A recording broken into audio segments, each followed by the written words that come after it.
When Tomorrowland opened with the rest of Disneyland on July 17, 1955, it was to represent the futuristic world of 1986. But it was already off to a rocky start.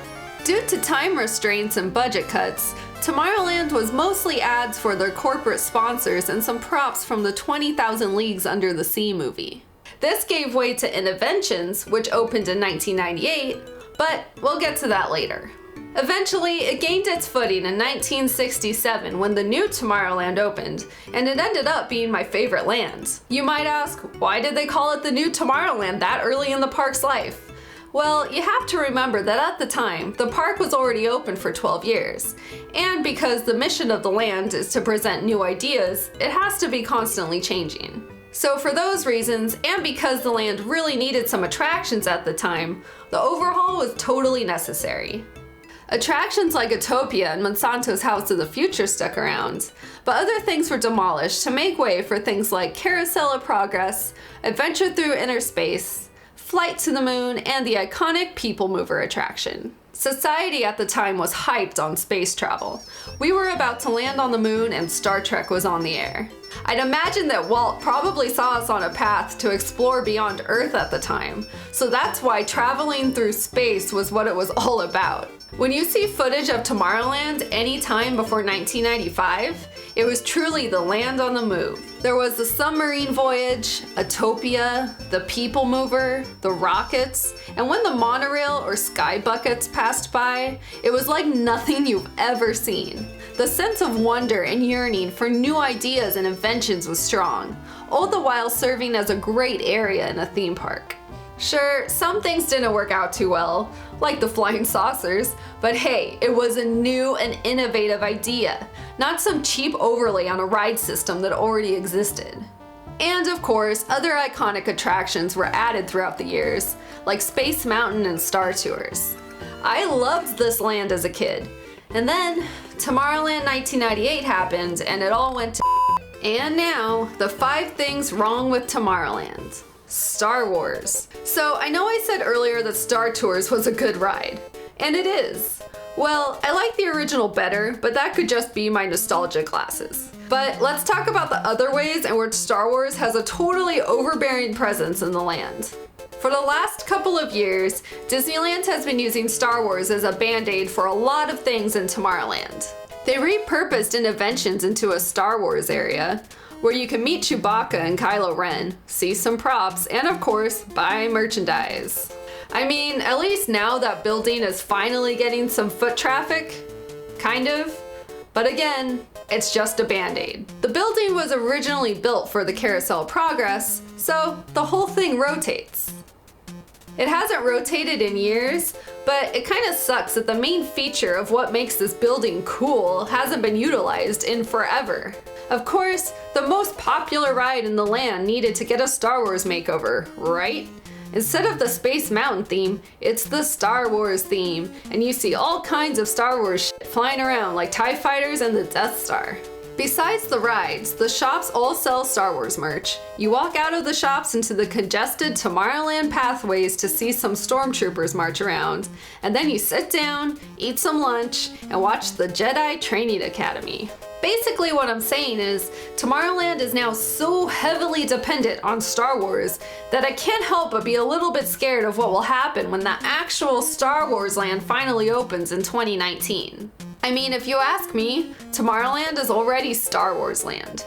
So when Star Wars Galaxy's Edge opens, what will become of Tomorrowland? Will it still serve as Star Wars Land 2.0? Will they take out all of the Star Wars overlays and wall off most of Tomorrowland? Or will a miracle happen and will they finally give Tomorrowland the attention it so desperately needs? Can you guys tell I'm passionate about this? Because I'm really passionate about this. The old PeopleMover Track.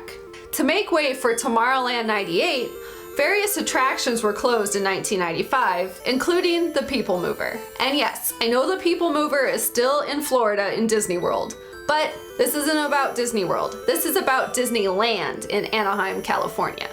7-year-old me was devastated when the PeopleMover closed, but I was also a little bit excited to see what was to come, except I had no idea how bad it was gonna get.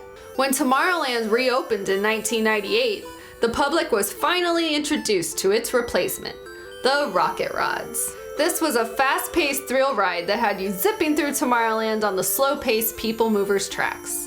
This was supposed to be a taste of a futuristic rapid transit system, which I felt was kind of a slap in the face to the PeopleMover's history. But hey, at least they were trying something new. The PeopleMover was supposed to show a way of getting people in cities around, kind of like a subway, and Walt wanted this to eventually be implemented into real cities. The Rocket Rods were a cheap attempt at a thrill ride that didn't even live up to its goal. In theory, it should have been awesome, but it unfortunately failed in execution big time. Due to budget cuts, they didn't change the PeopleMover track at all. So there were no banked turns. Instead, they tried to operate a super fast ride on a track that was originally made for a very slow-paced ride. As you can imagine, things went wrong. It would constantly break down. So after standing in line for 3 hours, there was a good chance that you may not even make it on the ride. I was lucky enough to actually get to ride it once, and I remember having a pretty good time on the ride. But I kid you not, the second my dad and I got off the ride, it broke down and it was closed for the rest of the day. So we just made it. Anyway, the ride closed for good in 2000 and wasn't officially announced as closed until 2001. And so for the past 18 years, the tracks have just sat there. First of all, it just looks bad and it confuses guests. This thing goes all throughout the land and takes up walking space, and in some places it looks pretty run down. At the very least, give the thing a new coat of paint. Some areas still have that god-awful bronze paint left over from 1998. What I really wish they would do is bring the PeopleMover back in some form. It was a great way to eat people up, meaning that there were more people on rides and less people on the ground taking up space. Secondly, and most importantly, it gave a great view of the park, the Astro Orbiter. I loved this as a kid, and I still remember how exciting it was to get to the loading dock. It gave you a fantastic view of the park, and it also fit the rocket theme so well since you were up high. But of course, all good things come to a depressing end when we're talking Disney parks. So for Tomorrowland 1998, they were moved to the front entrance of the land and put on the ground and renamed the Astro Orbiter. This took away everything cool about the ride. It was basically Dumbo now, but instead of an elephant, you're a rocket. It sucks. At least you can still experience this at Walt Disney World. And in the old Rocket Jet's place sits the useless Observatron. So first of all, the name Observatron is pretty lame. And secondly, it doesn't even work. So originally, every 15 minutes or so, it was supposed to spin around, light up, and play some music.